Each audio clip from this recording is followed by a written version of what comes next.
pardon the interruption. Obviously, this is all being taped live, so and there wasn't even anybody there. It was a solicitor. So we're going to go ahead, and I'm just chopping up a little bit of Italian parsley. So the difference between flat leaf Italian parsley and the curly leaf parsley is that the Italian parsley almost looks a little like cilantro. Has these little, looks like a flat leaf. So I prefer it because it has a little more flavor than the curly leaf. If that's all you can find, go ahead and use it.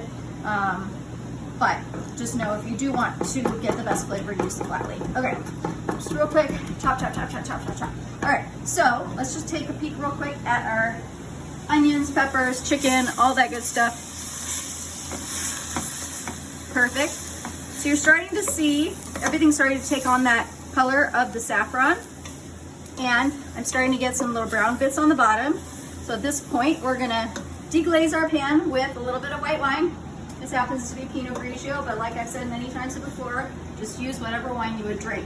Don't use red wine in this.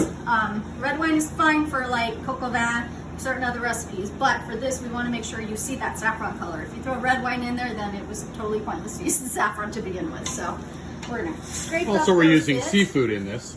Correct. You don't want to really pair red wine with seafood. That doesn't really go very well. Good point. Okay. So we've got that in there. We're going to go ahead and add, you can either use canned tomato or chopped fresh tomato, whatever you happen to have on hand.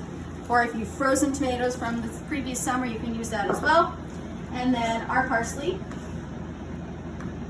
And kind of a, this may be a silly tip, but I often run into this with some of my cooking classes. People like to bang their knives against the pot to get the whatever it is off of it. All you're doing by doing that is destroying your knife. You're better off using your finger, or you can scrape it off. Whatever you do, don't do that because you'll destroy your knife. So just use your fingers. Your hands are fine as long as you're washing them, which I do a bajillion times per day.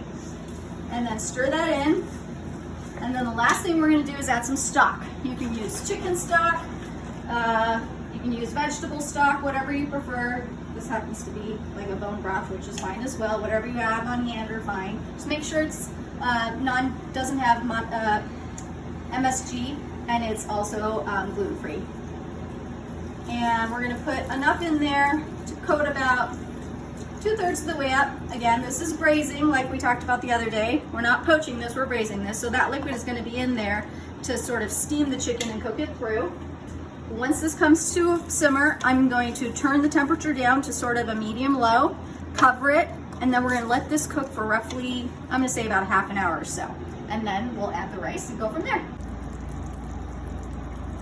Alrighty, as you can see, this has cooked down a lot. It's actually leached out a lot of liquid, so there's quite a bit of liquid in there. We're at this point going to add, oh gosh, it smells so good. I wish that I had smell-o-vision. The day somebody can invent smell-o-vision, that person is going to be filthy rich. Maybe not filthy rich, I don't know where that term comes from. Very rich. Very rich. So we're gonna add in our rice. This is a little basmati rice, or you can use jasmine rice, any kind of a long grain rice. Jasmine rice. Jasmine rice. I lied. They won't know the difference. It's long grain rice.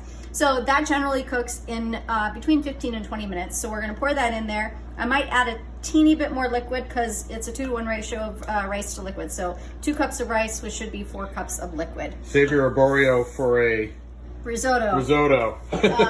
Also, put just that in there. Not technically the correct thing for this dish. So like I said, there's already quite a bit of liquid, but I am gonna put maybe another cup or so of liquid in here just to make sure the rice has enough liquid to soak up. I don't want this to be super loosey-goosey, but I do want it to have a little bit of sauciness to it because once this cooks up, we're gonna go ahead and add in our seafood. So I'll be back in just about 15 minutes or so. Alrighty, so I just tested the rice. It's just al dente, so almost done, which is perfect. Al dente meaning to the tooth, so a slight tiny bit of a bite to it, but not hard, obviously. Last thing to go in are our shrimp and our scallops. These literally will only take about 3 minutes to cook, so you don't want to add them till the very last second. So we're going to throw those in there and stir them in. If you want to take the tails off the shrimp, you can. I kind of like it because it sort of gives it a little extra flavor. And then, typically paella, at the very end, I throw in some sweet peas. Didn't have them. Husband doesn't like them.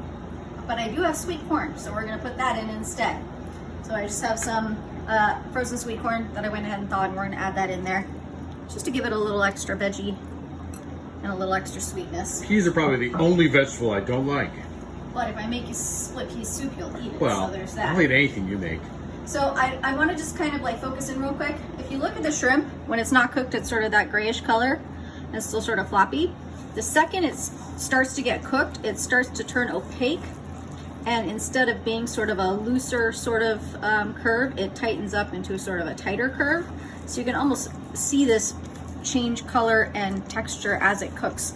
And it's really that quick. The last thing you want to do is overcook your seafood because then it gets really, really rubbery. So we give this a couple more seconds here, and then it is ready on a to low rock heat, and roll. right? It's in a low heat, yep, just to finish off, and then it'll be ready to rock and roll. Go home and make this, super easy. This will last actually several days, and it tastes even better the next 2 or 3 days because it has a chance for the flavors to marinate. So it's a super dish to make a big batch of to have for a couple of days for the whole family. Take care, guys.